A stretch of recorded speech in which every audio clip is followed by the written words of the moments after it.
Hey yo, what's up? Hey, hey, hey! Bienvenue dans les médias. Votre podcast fait les jeunes, c'est maintenant. Ça se passe maintenant. Légui. Je suis là pour vous servir et vous déranger. Welcome to the Generation Next.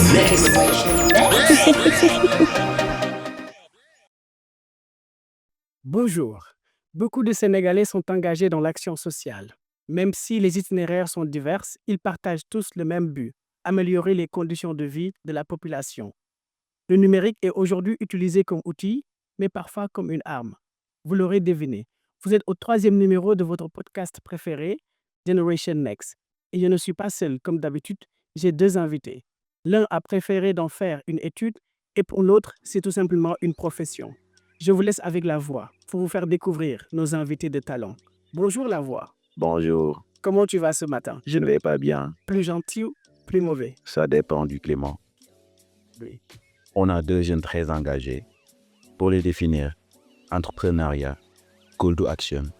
inclusion, mobilisation, engagement. Gueye Ousseynou, cet ancien enfant troupe, s'engage en s'armant non pas d'un fusil et de grenades pour vous apeurer, mais son armada est plutôt constitué du numérique pour vous faire adhérer.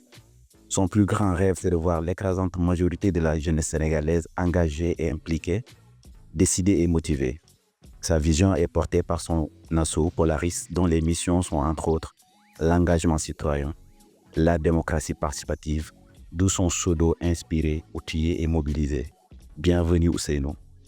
moo ngi war a feggoog Amadou Diaw Sané di ndaw lu bëgg lu baax yéene ndaw ñi ngëneel te di xar tànk tubéyam ngir ñu am xëy te mën a bokk ci lépp lees di nasaka nocc. Il est responsable suivi évaluation, spécialiste en com, formateur chez Kay Diop. moo ngi job lu nice nee na li koy tere nelaw mooy nu muy def ba ndaw ñëpp am ci lu ñu jàpp. moo ngi jéem kenn kàttanam ngir ndaw ñi soobu. Soyez les bienvenus dans Generation Next. Merci beaucoup à la voix. Alors, comme le disait l'autre dame, kontaan naa moom. Alors, aujourd'hui, j'ai envie de commencer par l'invité de notre invité, qui est Amadou tout simplement. J'aimerais savoir aujourd'hui, quelle est la définition que vous donnez à l'engagement citoyen? Salam alaikum Khadim, merci pour l'invitation, merci aussi pour cette excellente et importante initiative que vous avez en vue d'impacter positivement la jeunesse de manière générale. Alors, l'engagement citoyen, pour moi, c'est le fait de mener ou de mettre en place des initiatives à impact social qui ont pour but de changer positivement la vie, le quotidien d'une nation ou de la jeunesse de manière générale. Merci beaucoup, Amadou. Et j'ai envie de demander également à Ousseynou aujourd'hui, quelle est la place qu'occupe le numérique dans cet engagement citoyen comme vient de le définir Amadou? Bonjour Khadim et bonjour à toutes les personnes qui suivent ce podcast. Je suis très content de découvrir ce podcast et de retrouver des gens que j'aime bien, que j'admire, dans mon haleine, l'équipe de Polaris, mais aussi mon ami Amadou. manqué wax mu nuyul ma sama gars yi Kay Diop nam naa leen trop nam naa leen Matar Dior nuyu ma leen bu baax. Citoyenneté mooy su ma koy définir man souvent ñun dañoo am perspective wala dañ taw ma di définir citoyenneté comme ay droit dëgg la citoyenneté ay droit la droit de participation, droit d'épanouissement, droit de contribution, droit de am ay bokk ci société bi am sa kayit am sa extrait de naissance am sa casier judiciaire. Citoyenneté mën nañ ko définir comme ay droit, mais je pense que dañ war a jàngale tamit de plus en plus ñuy définir citoyenneté ci beneen angle mooy ay devoir. Citoyenneté ay devoir la tamit te boo xoolee différence entre droit ak devoir xam nga lan la. Droit mën nga ci renoncer boo amee droit mën nga ne lii sama droit la mais mën naa ci renoncer du ko soxlawuma ko, mais devoir mënoo ci renoncer par force da nga koy jëfe devoir. Et citoyenneté man dama koy considérer li ëpp comme ay devoir de contribution, devoir de participation, devoir de civisme, devoir d'exemplarité, devoir que am bon comportement mën a inspirer sa bopp mën a inspirer ñi la wër sa environnement nga fexe ba nga gis sa bopp si keneen. Il y a un grand écrivain qui disait que quand se vend l'autre, notre expérience de la vie en devient inévitablement beaucoup plus enrichie. Donc si man loolu mooy citoyenneté. Et aujourd'hui numérique bi tey ban place la am ci li nga xamante ni moom mooy engagement citoyen. tey si man la citoyenneté nekk que numérique parce que avant ngay wax peut-être si citoyenneté ak numérique nen wax juste si àdduna bi numérique nu mu amee impact tey si àdduna bi tey ñoo ngi si benn salle ñun ñëpp ñoo ngi si suñu smartphone en fait ñun ñëpp ñoo ngi utiliser suñu smartphone statistiques yi lu mu si wane aussi am na solo tey au Sénégal on a un taux de pénétration de smartphone qui est supérieur à 100%. maanaam nombre de smartphone yoo am Sénégal moo ëpp nombre de nit yoo am Sénégal. voilà loolu mën nañ ko justifier facilement parce que ñu bëri am na ñaari puce am na ñaari smartphone wala am na ñaari jumtukaay yoo xamante mën nañ si am accès internet comme mu nekk smartphone comme mu nekk tablette comme mu nekk écran télévision wala yeneen jumtukaay comme ay montre connecté wala yeneen tey boo xoolee man à chaque fois damay nekk ak ay ndaw si ay conférence wala si ay salle de classe wala si ay atelier à chaque fois su ma leen poser question lan ngeen di yeewoo ak lan ngeen di tëddee seen téléphone la may wax seen smartphone maanaam bu yeewoo bu ñu tëdd nelaw téléphone bi moo leen di accompagner donc tey daanaka dafa am benn coïncidence entre suñu vie normale ak internet ak smartphone bi dañoo superposé wu maanaam mënuñu def leen sans internet bi donc dafay impacter suñu àdduna bu baax. Tout à fait. te boo xoolee bu ñuy jàng internet la ñuy utiliser bu ñu informé wu kenn jënatu journal papier bu 100 francs léegi ñu ci internet la ñuy informé wu ak site d'actualité yi boo xoolee nit ci bu ñuy waxtaan tamit te internet la ak application waxtaan ñu mën a am que mu nekk réseaux sociaux yi mais aussi que mu nekk ay application de messaging boo xoolee aussi tey bu ñuy commercer internet bi la ñuy utiliser ak paiement en ligne yeeg achat yeeg yooyu yëpp donc internet bi dafa impacter suñu àdduna bu baax a baax léegi si biir impact boobu nag am na benn impact boo xamante ni am na si solo muy citoyenneté muy nooy naka ngay dundee si sa communauté ak naka ngay waxee sa xalaat loolu la ñuy wax expression liberté d'expression naka ngay exercer aussi ses droits civiques loolu la ñuy wax espace civique le numérique est devenu un espace civique maanaam espace la boo xamante ni dañ fay fësal wala dañ fay wane sa citoyenneté dañ fay wane sa xalaat dañ fay wax sa xalaat si nu ñu doxalee réew mi dañ si jokkalante ak yeneen ñu bokk xalaat ak yow wala ñu bañ a bokk xalaat ak yow wala ak ay jiit ñoo xamante ne ñu nekk ay député ay élus ay maire ay directeurs généraux wala ay ministres. Moi c'est président de la République boo xoolee si régime bi fi jógee président bi daanoon na utiliser numérique bi pour def lu ñu wax jokkoo. D'accord. Voilà pour waxtaan ak ndaw yi. boo xoolee aussi tey ñu jël pouvoir bi ñu jël nguur gi Sénégal numérique bi mënuñu ko génn si la tax ba ñu falu numérique bi daanaka ñu bëri yaakaar nañ ne numérique bi moo leen fal parce que foofu leen amee seen base foofu leen cultiver seen base live chaque semaine waaw dañ daan def ay live di waxtaan donc numérique moom dafa tey numérique mënoo ko génn si engagement citoyen. Tout à fait. Alors j'ai envie de demander à Amdy du ñàkk bu njëkk avant numérique bi di mel ni mu mel daan nga participer ci ay mouvements associatifs aujourd'hui yaa ngi continuer di ko def mais ba ma doon expliquer un peu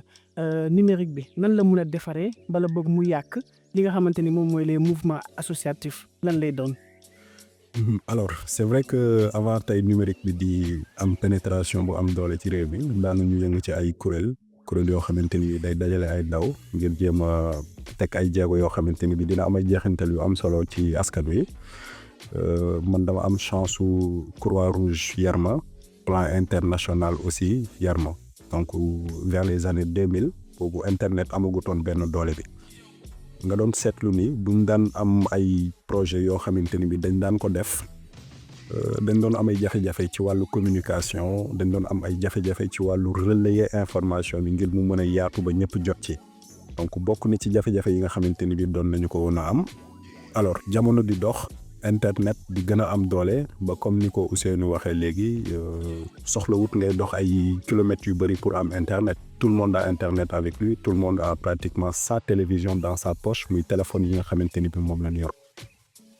tey da ngay mën a toog sa kër wala nga nekk sa ruq Fass Mbao fi ma dëkk di programmer benn activité mën koo yëgal àdduna yëpp te doo génn fi nga toog c'est l'un des avantages majeurs que internet nous a donné. Alors toujours est-il que aussi jumtuwaay bu mu ci mënti doon wala outil de communication bu mu ci mënti doon dafay présenter ay avantages am aussi ay inconvénients yoo xamante ne bii mën na ko am ci ki koy jëfandikoo ban jubluwaay la ci am ak ban yéene la ci am tey mën nga di def sa communication am nit koo xamante ne bii peut-être dafa am xalaat bu ñaaw mën na jël sa information transformer ko dem ci li ñuy wax une désinformation. tey bëri na ñoo xamante ne bii parfois seen communication dina biaisé juste parce que y a une personne mal intentionnée qui sciemment a décidé de reformuler ta communication d'une autre manière et c'est là où c'est important que muy jeune que muy kuréel bu mu mënti nekk structure bu mu ci mënti doon si tu définis ta stratégie de communication classique wala digitale il faut mettre en place une stratégie de suivi et d'évaluation pour xool effectivement est-ce que sa communication mi ngi ci yoon bi nga xamante ne bi moom nga tracé woon et que bu demee ba benn instant nga xam ne dina soxla joyanti parce que comme on dit une stratégie elle est jamais figée elle a besoin d'être réorientée en fonction du contexte et du moment donc loolu mooy waral ñaaree boo demee ba yàgg nga gis ni communication bi kat mi ngi am yeneen retour yoo xalaatul woon ci nga yëgee ni am na keneen koo xamante ni mi ngi def ce qu'on appelle de la désinformation et c'est là où il faudra nga defaraat sa stratégie pour que nga mën a nekk sur la voie bi nga xamante ni bi moom nga tracé woon donc avant internet di am benn doole bi comme je t'ai dit tantôt jafe woon na trop pour nga mën a toucher un public large mais maintenant avec internet benn publication ngay def moo am 1 million d'interactions ci benn réseau Facebook par exemple Twitter etc. donc ça peut être un outil mais d'une importance capitale pour pouvoir véhiculer des informations pour faire une bonne stratégie de communication mais de l'autre côté aussi comme ni ñu koy waxee muy côté inconvénient yi nit mën na ko jëfandikoo aussi pour def si naka si du noonu mais honnêtement ñun dans le cadre de nos activités internet dimbali nañu bu baax. Inch'Allah. Khadim d'accord ma. Ah pourquoi la voix? ñi dañ fi nekk di tagg numérique mel ni ñuy liggéey Google man li ma seetlu mooy numérique dafay tayaloo nit ñi parce que je vois souvent que les mobilisations sont ponctuelles tey jii ni nga mën a libérer Sénégal mooy nga wàcc ci terrain bi nga taal pour la nga ñaxtu waaye la ñuy def ay hashtag loolu ay yëfu tubaab la ay Free Sénégal loolu taxul Sénégal maanaam libéré wu kon numérique affaire yambar la affaire bëgg lu yomb la tamit deel wàcc ci terrain bi ngeen di mobiliser wu man loolu laa xalaat. Peut-être faut parce qu'en tant que gérant ou directeur d'une association aujourd'hui qui utilise le numérique, comment est-ce que vous intégrez le numérique dans vos activités et quels sont les changements que vous avez commencé à avoir pour défier un peu la voie depuis que vous utilisez le numérique? Alors am na solo numérique parce que ñun dañoo yàgg yaakaar ne dañoo nekk ci benn société boo xamante ni dañoo nekk ci ay système d'éducation et de socialisation yoo xamante ni peut-être sciemment ou inconsciemment dafa réduire l'accès à la citoyenneté ce qui est un peu dommage parce que l'idée avancée de la société mooy citoyen bu nekk individu bu nekk gis boppam comme citoyen ci biir réew mi maanaam citoyen bu am ay droits mais aussi citoyen bu am benn apport contributif réew mënul dox te ñenn yi kese ñoo koy doxal réew mooy dox su fekkee ne 18 millions d'habitants yëpp su ma jëlee kaawu Sénégal ku nekk jàppee ko sa bopp citoyen te yaa ngi indil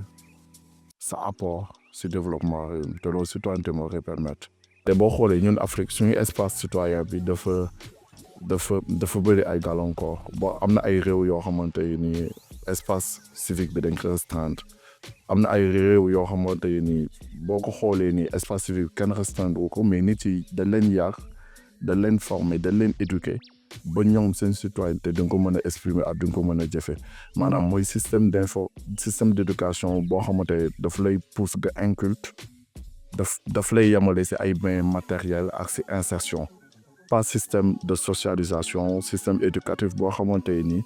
daf lay faire prendre conscience sa rôle ci sa koñ ci sa famille si sa commune si sa réew ak si àdduna bi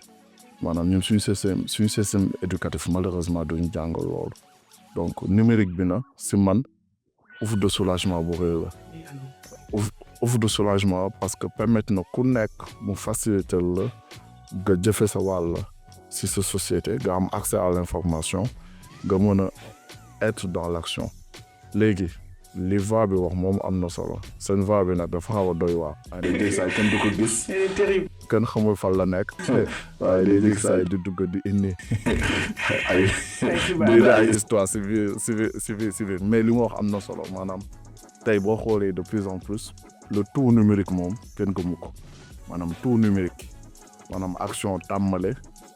ba muccant voilà ji résumé loolu moom léegi weesu nañ ko léegi ñoo ngi si lu ñuy wax ay méthodologie mixte maanaam loo xamante ni dañuy boole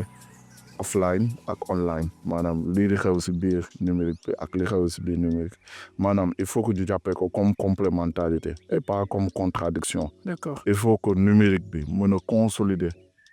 ak gën a solidifier li nit di def si vie réelle bi et vice versa il faut que lu ñuy def si vie réelle bi nekk benn continuum par rapport ak lu ñuy def si numérique bi.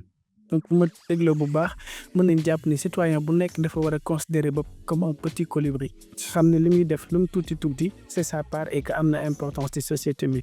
donc beneen petit colibri bi donc day nekk Amdy j'ai envie de demander aujourd'hui naka lañ mën a utiliser aujourd'hui le numérique mu neera nekk benn genre activisme parce que aujourd'hui gis nañ dafa bëri ay activistes ci plateforme numérique yi souvent ñu am impact wala ñu bañ a am impact est-ce que le numérique mën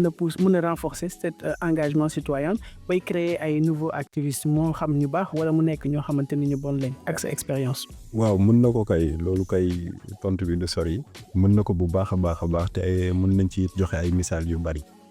sa laaj bi dafa am solo te day fekk li voix bi wax que internet day tayaloon nit ñi wala ay yabat lañ des fois day baax ñu taali pono yu demee noonu mën nañ ko nangul boo delloo ginnaaw tuuti Bamba ñàkkul ni yaa ngi dégg le printemps arabe te révolution bi am ci réew yooyu mën nañu wax ni à 90% wala sax lu ko ëpp ci internet la jaar donc ku jàpp ni internet day tayaloon nit wala yambara tax nit di utiliser internet mooy peut-être da nga xamul li xew. man de awma connexion wàcc dajji rek. parce que il a pas de culture générale. looloo tax mais graaw dinañ ko update pour mu comprendre effectivement ça fait affaire de toll mais quand même c'est important li mu wax te day fekk léegi li mu seen wax mooy maam mbir boo ci sóobu rek da ngay am loolu nësër ni nii ngay doxee léegi ci biir doxalin boobu noonu day am ay activités yoo xamante ni da nga koy def force en présentiel ba dafay soxla nga jëmmal activités yi mais day am fu mu toll activités yi faw nga def ko en ligne parce que ñaaree da ngay soxla toucher benn public boo xamante ni bii mënoo leen a jox loxo mënoo leen a gis abadan c'est-à-dire peut-être ba àdduna di jeex mënoo leen gisante ak ñoom mais yi ngay teg dafay am ay jeexintal yu am solo donc moo tax tey dama lay jox benn misaal bu ndaw ñun am na benn projet boo xamante ni bii ñi ngi ci liggéey du ma tudd tur voilà pour ne pas faire de la publicité mais jàppal rek ni projet bi li ko tax a jóg mooy faire de sorte que les jeunes soient beaucoup plus représentés dans les instances de décision. D'accord. ñu jël ci ay ndaw yu jóge ci ay gox yu fasantikoo jàppal ni 14 régions du Sénégal yëpp fu nekk ñaar wala ñetti ndaw jóge nañu fa ñëw bokk ci projet boobu noonu ñii liggéey ci projet bi yëpp ba ma motuñu 100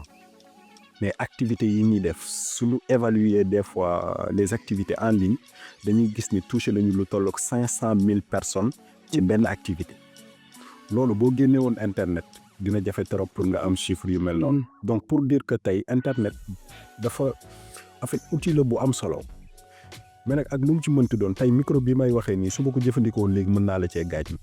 pour dire que donc c'est un couteau à double tranchant nit mën na ko utiliser liggéey ci am ci xaalis nit mën na ko utiliser am ci ay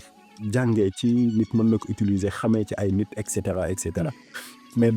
noonu itam la nit mën a jëfandikoo internet def ci ay jeexintal yoo xamante ni du doon lu am solo lu ñaaw lay doon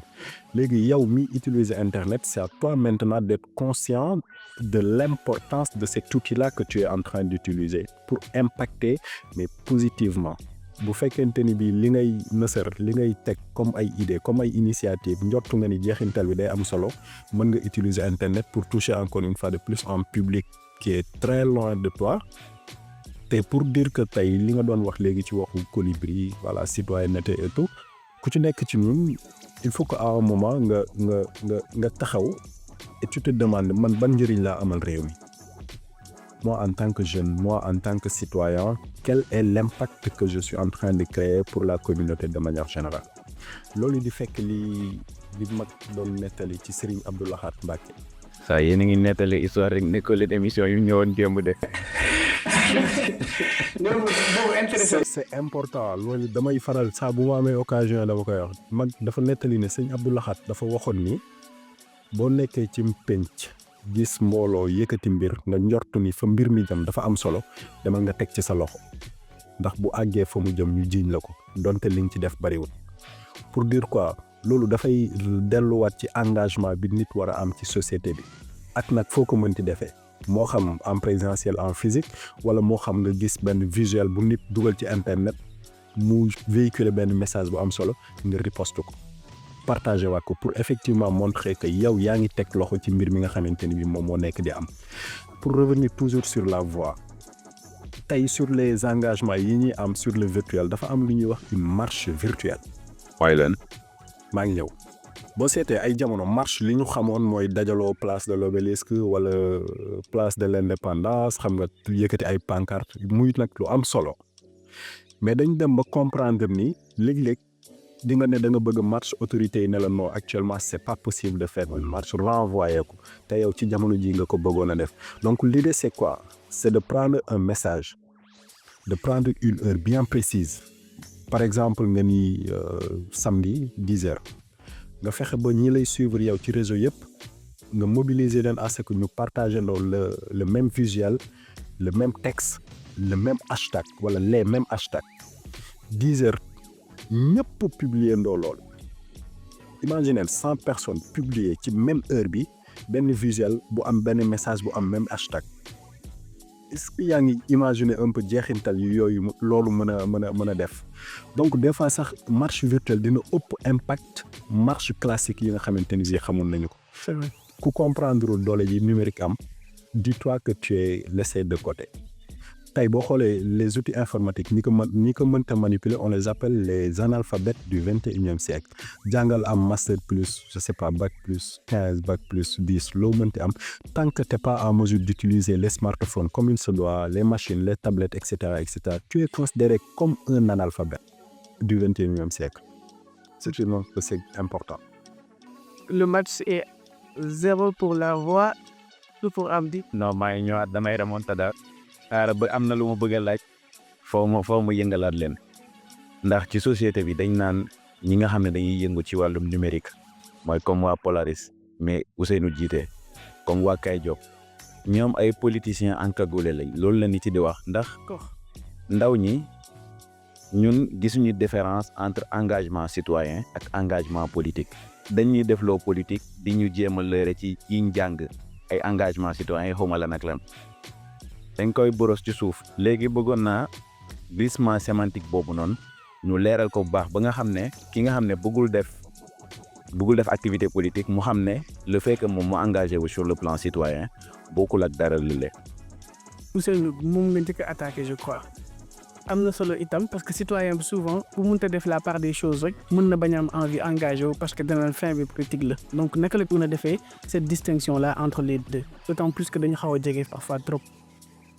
Bon, d'abord, yaakaar naa man damay changer paradigme question bi. D'accord. Ni ngeen posé question bi c'est comme si politique lu bon la.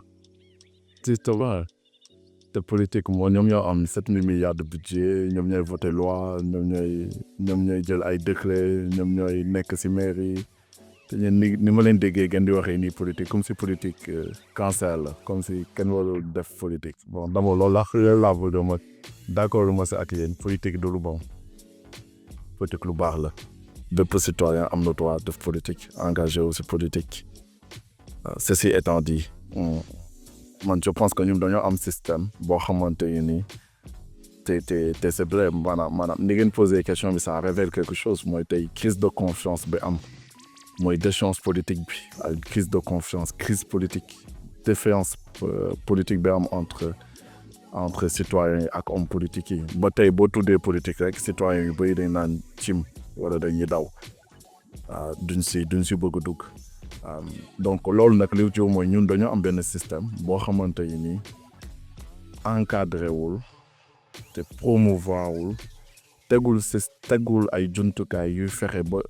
ñii di def politique te yokk ñuy naan cim dafa salte day naan waaw kii mooy def politique ma yàlla jàppale na ma ba samay étude science politique laa jàng gëstu naa dem naa si ay dëkk yoo xamante ni homme politique yi dañ leen di fan dañ leen di naw maanaam day gis homme politique bu simple gis homme politique boo xamante ni day vertueux gis homme politique boo xamante day dédoo lépp askan bi day gis homme politique boo xamante ni su paree mandat am buy ñibbi këram vélo lay dawal waaw loolu dañ koy gis si tubaab yi waaye buy yaakaar ne tubaab yi rek ñoo koy def ñun suñu dëkk yi aussi suñu réew suñu continent construction intérêt public dañ ko yàgg am jamono yi passé malheureusement ak système démocratique bi ñuy pratiquer wala bi ñuy prétendre pratiquer moo tax ba ñu toll fii nii mais boo xoolee suñu maam yi boo xoolee Soundiata Keita boo xoolee la charte de Mandé donc bëri na ay charte de bonne gouvernance yoo xam te bi ko tubaab yi di pratiquer ak di ko xalaat ñun tàmmali nañ ko bu yàgg ba fàtte ko voilà donc politique boobu saltewul bu politique boobu du politique bi voix bi ak yow ngeen di naan jeune bi boo ko bu yaakaar ne politique da si bokk rek day ne cam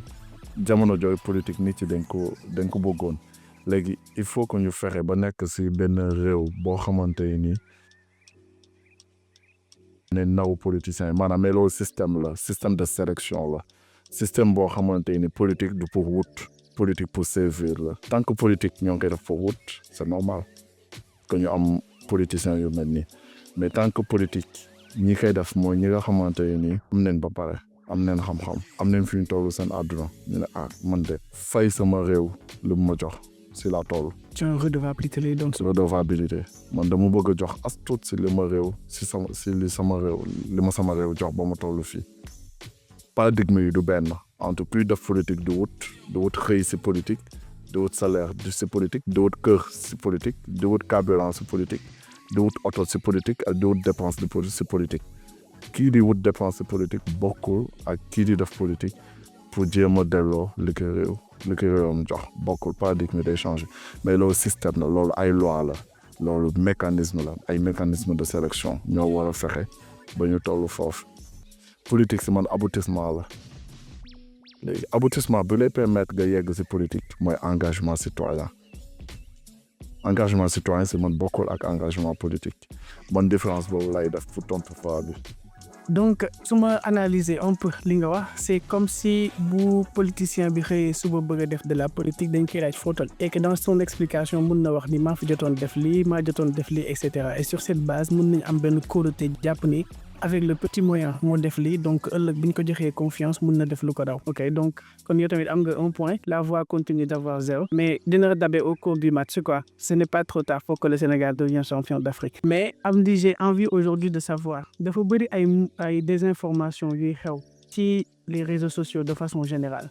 yooyu itam di jur benn révolte benn mouvement buy jug ngir xeex et souvent itam mouvement yooyu suñ jugee ngir xeex buñ ko posté sur les réseaux mu yëkkatiwaat yeneen doomu aadama naka lañ mën a def ba les mouvements surtout associatifs ñu prémunir leen par rapport à ça donc par rapport ak désinformation yi di am ci réseaux yi ak naka lañ mën a def ba segg ko parce que j'ai comme l'impression que kenn mënu si mucc mu am lu bëri lu mu mën a changer ci paysage bi. donc côté boobu naka lañ mën a gën a defaree suñu taxawaay. c'est important boo ma ko mayee rek ma am lu ndaw lu ma leeral ci li voyage wax léegi question bi am nañ solo nag moom yàlla guddal fanam bu baax ci politique bi. d'envie yàgg de besoin réel. Bamba boo delloo tuuti ci la définition étymologique de la politique ci terre à terre ni ñu ci mën a déggee c'est l'art de bien gérer la cité li Ousseynou wax ci nekk ñi di politique. ñun gënuñu leen ñun ñi jàpp ni war ñëw politique parce que choix la yow tu décides de militer dans un parti pour participer au développement du pays keneen ne dafay des ci société civile pour participer également à l'émergence du pays ñaari yoon yooyu la en fait am na ñoo xamante ni bii ci diine la ñuy jaar ngir teg seen loxo ci liy jëmale réew mi kanam ñeneen ñi jaar ci football et cetera léegi tey bu fekkente ni bii benn structure bu mel ni Polaris wala Kaay Job mi ngi teg ay activités am ku jàpp ni politique la moom xelam moo toll ci noonu. ci désinformation yi nga xamante ni bii effectivement ñu ngi koy faral di jot comme li nga wax léegi jot nañ benn tey ci suba doo comprendre fan lay jógee mais ba tey dafa am lu ñuy wax fact checking c'est-à-dire boo jotee benn xibaar mu jóge ci internet balaa yow ngaa jël responsabilité wu partager ko wala balaa nga kaa gëm Bamba il faut que nga jël temps wu xool source bi fan la xibaar bi jóge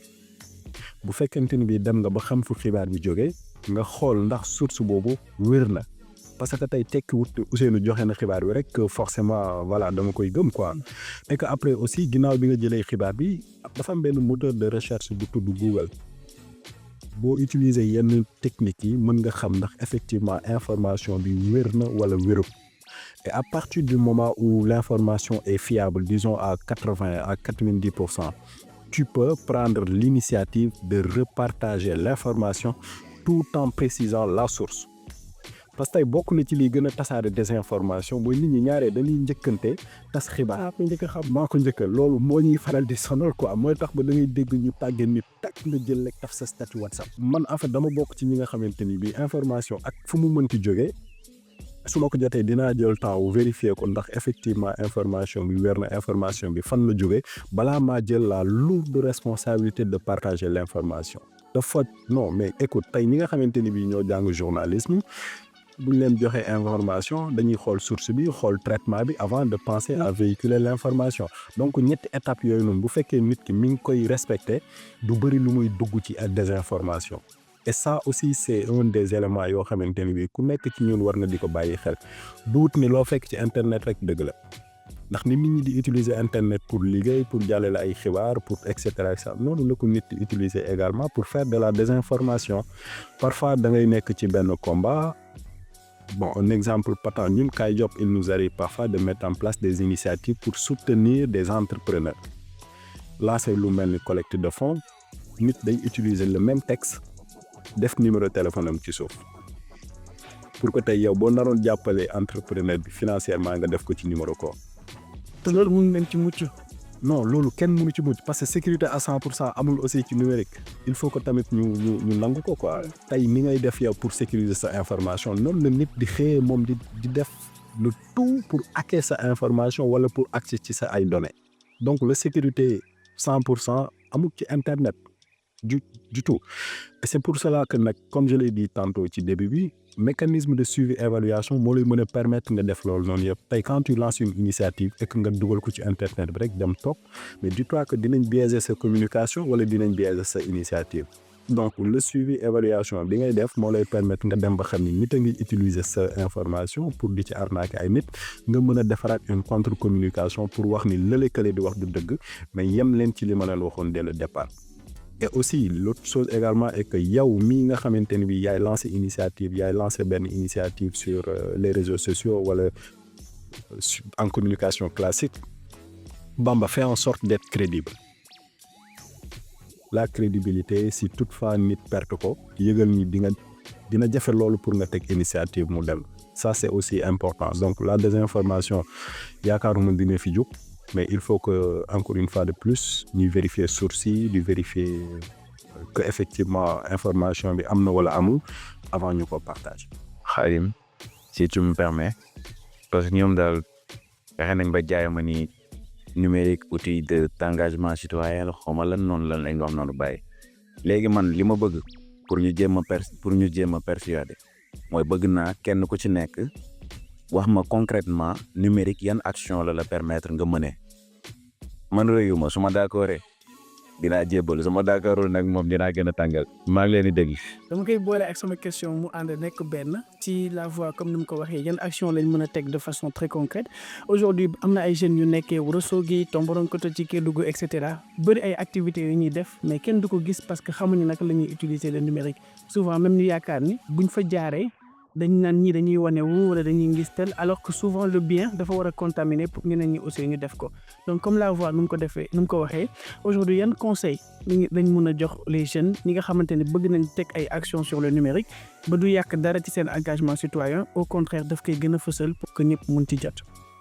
waaw mooy li sama xarit Amadou doon wax léegi rek mooy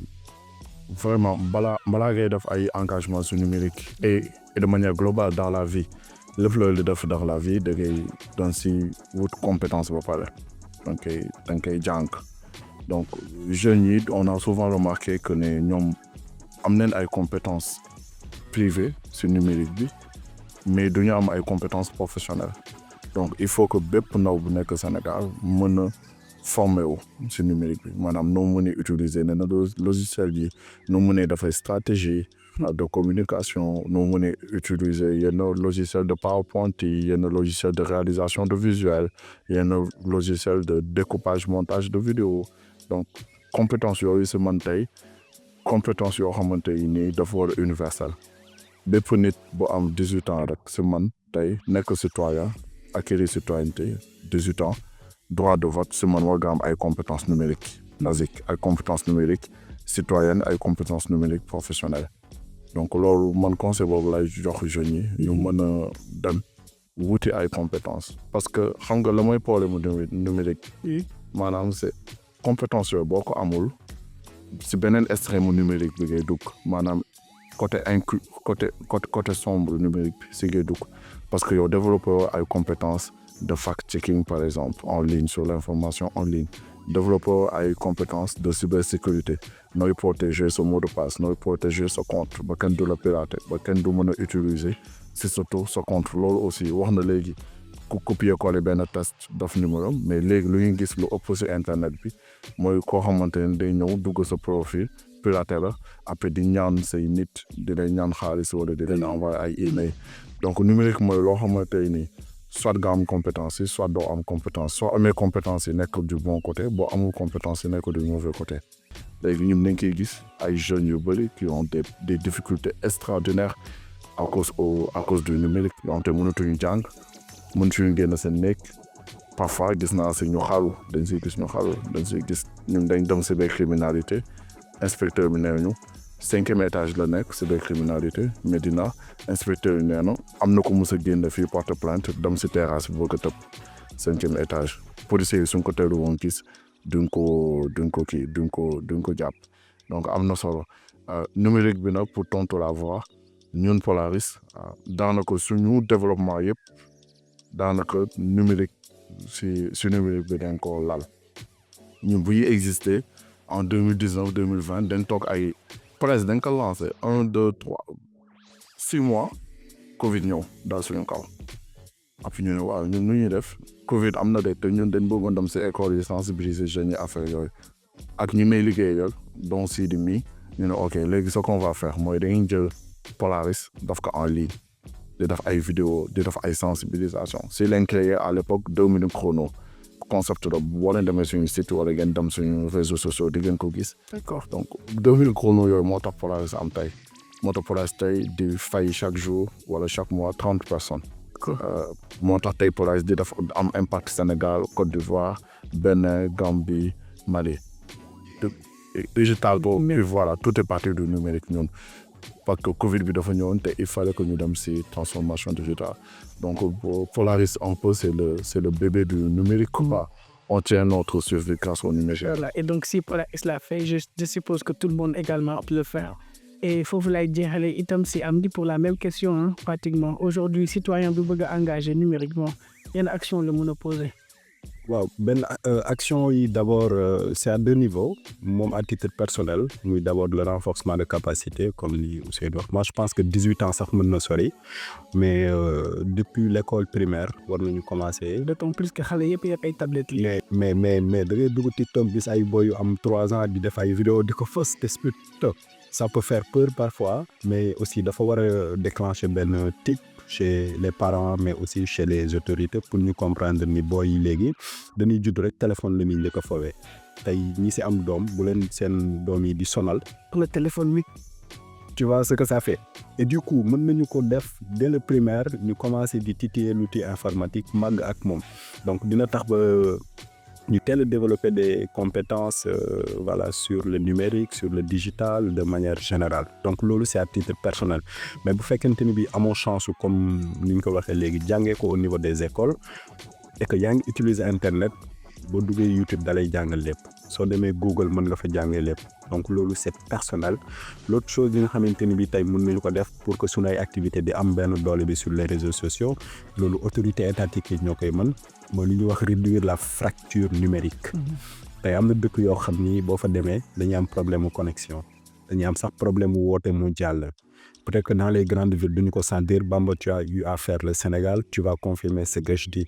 yenn ruq yi boo fa demee ci réew mi connexion dafa xaw a nekk luxe quoi. Donc il faut que ñu réduire cette fracture numérique là ba ku nekk foo mënti nekk ci àdduna ci réew mi internet yomb la. ginnaaw bi nag ci la sensibilisation di amee solo comme li Polaris di def comme peut-être yeneen structure di def fexe ba nit ki xam ni internet du foowukaay. internet du jumtuwaay boo xamante ni bi da ngay ñëw rek tëb dugg ci def ci lu la neex mais mën nga ko utiliser toog fi nga toog jeexintal yi am solo feneen foo xamante ni bi yow sax doo ko yëg. Donc cette sensibilisation là elle est importante et chacun d'entre nous doit s'y mettre parce que tey da ngay gis léeg-léeg koo xam nga gis mu def benn vidéo dugg ci internet bi da ngay rus quoi. Peut-être que bi mu koy def inconsciemment ay faux la ko jàppe woon mais après dafay voilà day am ay jeexintal yoo xamante ni bi c'est pas ce qui est vraiment souhaité. Concernant les actions concrètes yi nga xamante ni bi peut-être man mën naa ko joxe comme exemple je pense que mooy fekki question voix bi. Oui. Wala jox ñaari misaal d'abord Kay Diop on a plus ou moins le même parcours que Polaris benn ab defe naa la ñu rawante ñun bi ñu taxawalee Kay Diop aussi Covid daf ñu saqatal quoi. Du coup on a pratiquement pas pu faire li ñu doon def et je reviens un peu sur le pourquoi on a mis Kay Diop. C'est que dañu gis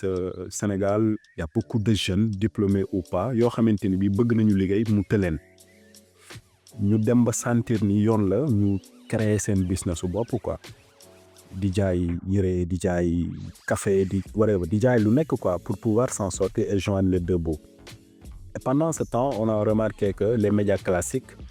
daawul ñu jox temps d'antenne bu doy jeunes yi. di nga doon gis ce qu'on appelle le système LMD lutte musique danse ngay gis j'ai rien contre ça mais pendant ce temps da ngay gis jeune boo xam ne day soxla juste 10 minutes pour promouvoir son business mais bu demee ci télé yi ñu facturer ko lu cher. Nous on a dit qu'il y a internet qui est utilisé aujourd'hui par plus de 3 milliards de personnes dans le monde donc c'est un excellent outil pour mettre la lumière sur ces jeunes là li tax Kay Diop tudd. Alors merci beaucoup Amdy du ñàkk mu am ñaar wala ñetti question yoo xamante ne la voix mu bëgg na ko partager ak ñun. waaw Amadou dafa wax lu am solo ndax bi muy wax jeunes yooyu waxul influenceur utiliser wul terme influenceur mais ambassadeur la utiliser.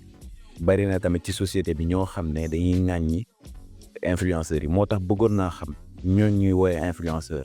nga xam ne ils ont une forte communauté derrière bëggoon naa xam selon vous. Ban rôle lañ war a jouer ci engagement citoyen digital. Alors voix bi benn question déjà laa koy poser mooy ñooñu ñuy woowee influenceur est-ce que moom ñi ngi koy influencer est-ce que ñi ngi koy defloo wala ñi ngi koy bàyyiloo. C'est une question boo xam ni sax ñi seetaan ñëpp ku nekk ci ñun mën nga poser question boobu noonu. C'est vrai que am nañu ñoom benn communauté bu am doole bu leen di suivre sur les réseaux ce qui est voilà cool et très adorable quoi. Et du coup man je les considère plus comme des créateurs de contenu que des influenceurs.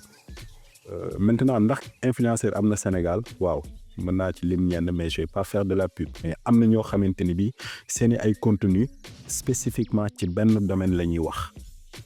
certes ñi nga xamante ni bi tey am nañu ay 2 millions ay 1 million 3 millions de followers sur les réseaux sociaux boo seetee à la base nit ñi dañ leen doon suivre parce que dañ leen doon proposer ay contenu comique. dem ba benn instant nag yenn marques yi wala yenn entreprises yi gis ni kat ñi am nañu doole ci réseaux sociaux kon xaaruñu leen di jox suñuy produits ñu ko fay jàllale pour ñuy def ay placement de produits wala ay publicité noonu la demee mais c'est pas des influenceurs au vrai sens du terme ci bu fekkente ni bi yaa ngi gis ñi ñuy woowee influenceurs ci yeneen réew yi wala sax fii au Sénégal par exemple dañuy wax rek ci environnement. Un exemple wala di wax rek ci protection des droits de l'enfant seen contenu yépp ci loolu rek lay wax kooku day dem ba ki kay topp dina mën a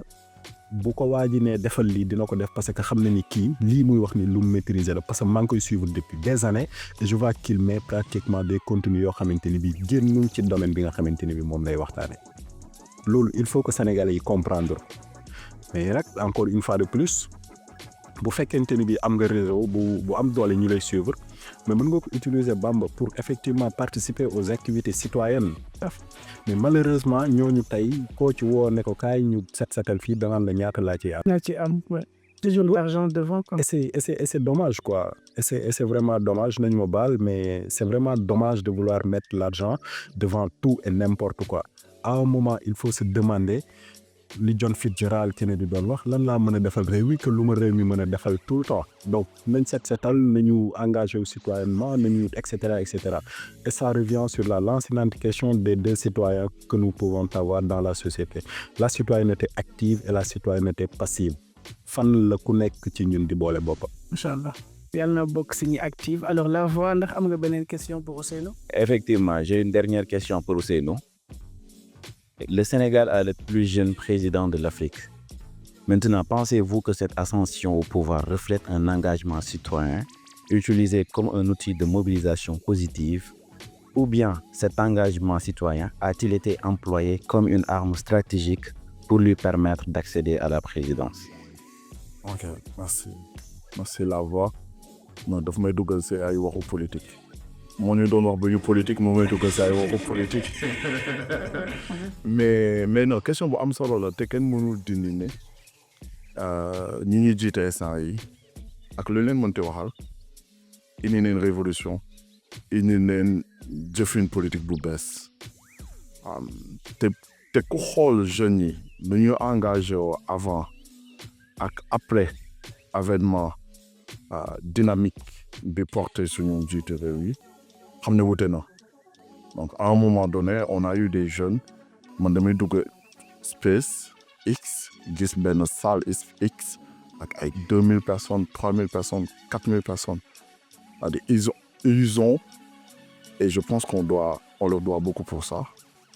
Man mii di liggéey ci citoyenneté je leur dois beaucoup parce qu'à un moment donné ils ont vraiment permis à la jeunesse de se remobiliser et de s'intéresser à la chose publique. Est-ce que ça a toujours été fait dans le bon cadre, dans la bonne direction, dans la mauvaise direction? Ça, c'est un autre débat. Donc, mais le résultat est clair et net. On a un sursaut de la jeunesse. On a un intérêt accru de la jeunesse sur la chose publique. Ce qui m'arrive à dire quelque chose, c'est que aujourd'hui, avoir un président, le président Bassirou Diomaye Faye à 44 ans, c'est la plus grande opportunité de transformation nationale et d'élan de rupture que nous avons. Et on espère que citoyens dinañ si jàpp pour que ñu dem vers ces transformations et vers ces ruptures-là. Parce que rupture boobu suñ ko deful du si génn réew mi nu muy doxee indépendance ba léegi baaxul. Maanaam bu doon su wane woon ay résultats am ak ay preuves am dinañ ko xam. Chômage bi day gën di yokk pauvreté bi day gën di yokk éducation bi day gën niveau éducation bi day gën di wàññeeku niveau ak qualité éducation bi maanaam doxul maanaam am na ko waxoon en 1960 qu'on est mal parti. Je pense qu'on est mal parti boobu c'est leen continuer mal parti boobu c'est devenu une vraie route finalement et on a persisté dans l'erreur. Donc aujourd'hui man bokk naa si ñu gëm rupture ak transformation. Depuis toujours on appelle de tous nos vœux cette rupture et cette transformation. Donc il faut et pour tontu provocation bi voix bi def c'est deuxième partie question bi est-ce que stratégie là pour accéder au pouvoir bonul c'est pas mauvais que ça soit une stratégie pour arriver au pouvoir c'est une fois qu'on a le pouvoir qu'est-ce qu'on en fait. Et là on a eu des signaux diversement appréciés mais man maa ngi jàpp la récente déclaration du président de la République Bassirou Diomaye Faye qui est sorti et qui a dit je suis au-dessus de la mêlée, j'ai démissionné de mon parti politique, je suis républicain et je mets tous les citoyens, je suis président de tous les citoyens et je mets tous les citoyens à un niveau égal. Je pense qu'on a un président qui donne l'exemple. J'appelle de tous mes vœux qu'il insiste et qu'il aille en profondeur dans les transformations dont ce besoin a besoin. Transformation yooyu nag du neex ñëpp. ñoo ngi koy ñaan mu bañ a topp intérêt politique am wala intérêt politique u parti am posture bu mu yore nii mooy posture bu baax bi lépp lu muy def naka def au-dessus de la mêlée ñamale ñëpp am benn boussole rek mooy naka nañ mën a fexe ba réew mi def transformation ak rupture yu mu war a def dina am ñu mu dul arranger évidemment parce que système bu yàgg la dina am ñu mu dul arranger mais suñ ko deful je pense que bii mooy suñu dernière chance man gëm naa ko 5 ans yii wala 10 ans yii di ñëw bu ñu deful changement de système ak rupture gëm naa ne lii di ñëw mooy gën a métti li ñu dund vers yi passé maanaam bouleversement négatif yu nar a am parce que gis na gaal yi xale yaa ngi jël gaal yi et gaal yi bu ñu changé au système yi on en est qu'au début les pirogues là l'immigration clandestine on en est qu'au début si on ne rectifie pas ça fait si on ne rectifie pas maintenant et tout de suite profondément on en est qu'au début parce que suñu démocratie ak suñu jeunesse dafay yokku te système bi permettre leen ñoo am épanouissement donc moi loolu mooy sama xalaat. Je comprends pourquoi la voix vous pousse vers la politique. Postulez et je voterai pour vous. Merci à Ousseynou et merci à Amadou et merci beaucoup à tout le monde. Ñun ñëpp ay ndaw lañ yu am ay droits mais également ay devoirs tey jàng nañ ni dañu war a gën a focus ci li nga xamante ni moom mooy suñu devoir gëm ni ay ndaw lañ mais également mën nañ ko tout comme également ñëpp war nañ ko mën a mën. La citoyenneté rime avec le numérique et dès à présent vous devez prendre vos responsabilités, connaître votre rôle et y aller fortement. Mën naa ko. À la prochaine. Hey yo, what's up? Hey, hey, hey! Bienvenue dans les médias. Votre podcast Fun et Jeune, c'est maintenant. Ça se passe maintenant. Léegi. Je suis là pour vous servir et vous déranger. Welcome to the generation next.